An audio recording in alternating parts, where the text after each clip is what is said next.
Selamat pagi bersama saya, Cindy Raja. Mari kita awali pagi ini dengan semangat baru, motivasi hidup sehat dan inspirasi yang akan membawa kita lebih dekat kepada kebugaran fisik, mental, dan spiritual. Perubahan kecil dalam hidup kita hari ini bisa menjadi langkah besar menuju umur panjang yang penuh kebahagiaan.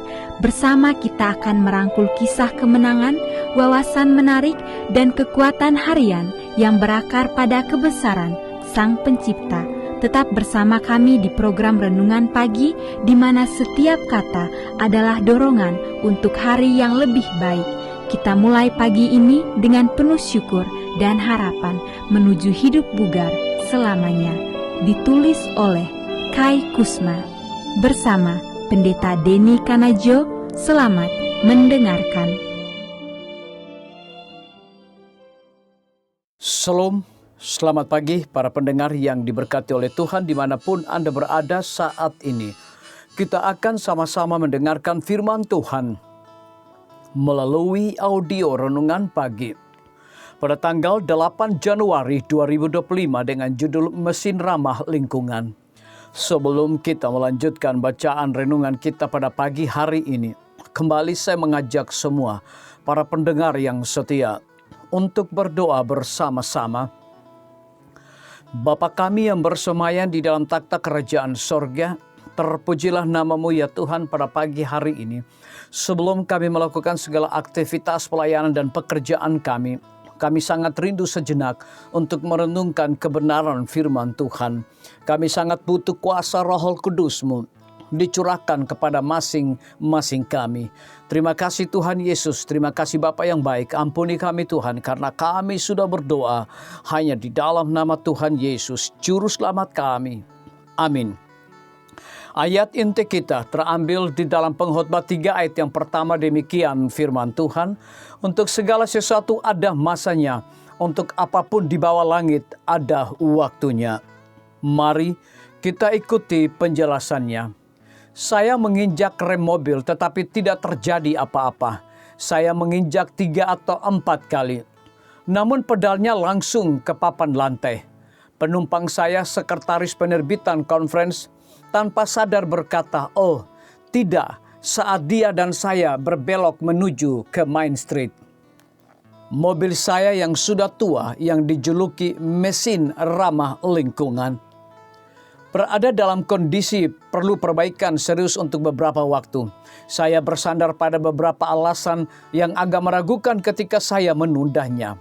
Sebagai seorang mahasiswa, saya hampir tidak mampu membeli pasta gigi, apalagi menyangkut bengkel.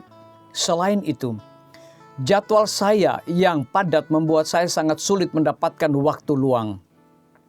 Alasan terakhir, saya merasa nyaman ketika melihat beberapa hal yang bisa saya mengakibatkan hal buruk, namun mobilnya masih bisa mengantarkan saya ke tempat yang saya inginkan. Tidak ada perjalanan yang terlalu sukar menuju ke mekanik untuk mobil yang tangguh ini. Satu-satunya yang wajib adalah saya harus membawa beberapa kaleng oli dan minyak rem di bagasi, ditambah beberapa galon air.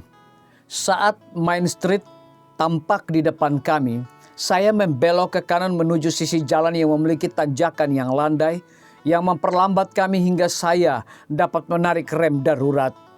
Saya menarik napas dalam-dalam, mengisi silinder rem utama dengan minyak rem, dan lanjut menuju ke tujuan kami berikutnya. Selama bertahun-tahun saya memperlakukan diri saya sendiri dengan cara yang sama. Saya terus mengemudi sampai kunjungan ke bengkel tertunda terlalu lama. Semua tanda peringatan ada di sana, meningkatnya kecemasan, ketidakmampuan untuk tidur nyenyak, sakit perut, sesak napas, gangguan ikatan emosional singkat, sering sakit kepala, dan konsumsi makanan cepat saji yang terlalu berlebihan. Kemudian saya menemukan kebenaran sederhana bahwa kita perlu menyeimbangkan apa yang masuk dan keluar.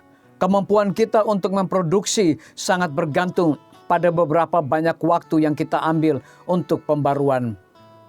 Waktu yang dihabiskan untuk memulihkan diri kita sendiri secara fisik, emosional, dan secara spiritual sama pentingnya.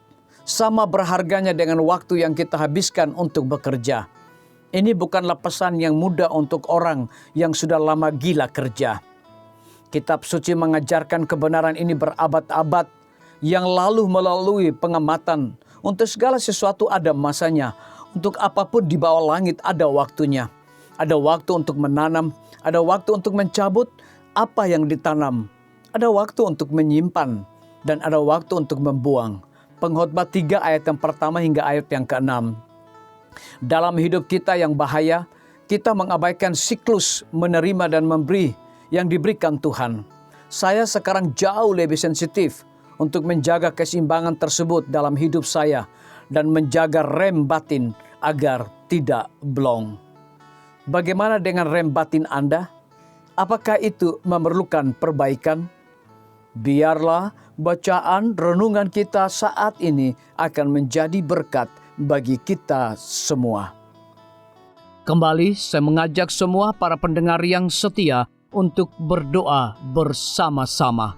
Bapa kami yang bersemayam di dalam takhta kerajaan sorga, terima kasih Tuhan Yesus, oleh karena firman-Mu pada pagi hari ini memberikan berkat, kekuatan, sukacita rohani bagi pertumbuhan iman kami masing-masing.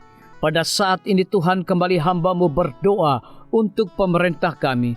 Tuhan memberkati Bapak Presiden bersama Wakil Presiden, para menteri dan seluruh stafnya. Bapak Gubernur bersama wakil, Bapak Bupati bersama wakil, Bapak Wali Kota bersama wakil, camat dan seluruh stafnya, kepala desa, lurah, RT, RW, dimanapun mereka berada saat ini. Tuhan lindungi mereka, pelihara mereka, curahkan mereka hikmat pengetahuan sorga, kekuatan kesehatan, agar mereka dapat menjalankan roda pemerintahan boleh sesuai dengan amanah dan titah Tuhan sendiri. Tidak lupa juga kami menyerahkan pimpinan-pimpinan organisasi gerejawi Tuhan dari tingkat yang tertinggi sampai kepada seluruh gembala jemaat. Tuhan urapi mereka, Tuhan berkati mereka. Mereka sangat butuh kuasa Roh Kudus dalam pelayanan mereka setiap hari. Para tim medis, Tuhan berkati dokter umum, dokter spesialis, perawat bidan, para apoteker, dan semua yang memberikan waktu dan tenaga mereka melayani di rumah sakit, puskesmas, bahkan pustu kepada setiap para pasien yang datang membutuhkan pertolongan pelayanan mereka. Engkau berikan mereka sukacita sorga, roh dedikasi yang tinggi, agar mereka dapat memberikan pelayanan yang terbaik, sehingga dengan bantuan dan jamahan Tuhan, semua para pasien dapat memperoleh kesembuhan. Guru-guru, kepala sekolah, setiap siswa, mahasiswa, dosen, rektor di setiap lembaga pendidikan swasta maupun negeri, Tuhan urapi mereka agar mereka dapat mendidik setiap siswa maupun mahasiswa untuk memiliki nilai-nilai religius di dalam diri mereka masing-masing. TNI, Polri, PNS, wira swasta, petani, pedagang, nelayan, ojek online, saudara-saudara kami juga yang ada di dalam penjara, Tuhan hiburkan mereka, Tuhan berkati mereka, cukupkan kebutuhan mereka, dan berikan juga mereka sukacita senantiasa. Para pendengar yang setia yang berulang tahun saat ini dimanapun mereka berada, biarlah dengan bertambahnya usia yang Tuhan percayakan dalam hidup mereka, mereka hidup selalu bersyukur, berterima kasih, dan menjadi saluran berkat bagi sesama manusia. Yang berada di dalam kebimbangan ketidakpastian hidup, Tuhan juga berikan iman yang teguh kepada mereka. Terima kasih Tuhan Yesus, ampuni kami Bapa, karena kami sudah berdoa hanya di dalam nama Tuhan dan Juru Selamat kami. Amin. Demikian firman Tuhan yang telah kita dengarkan. Semoga hari ini menjadi berkat bagi kita semua. Sampai jumpa, Tuhan memberkati.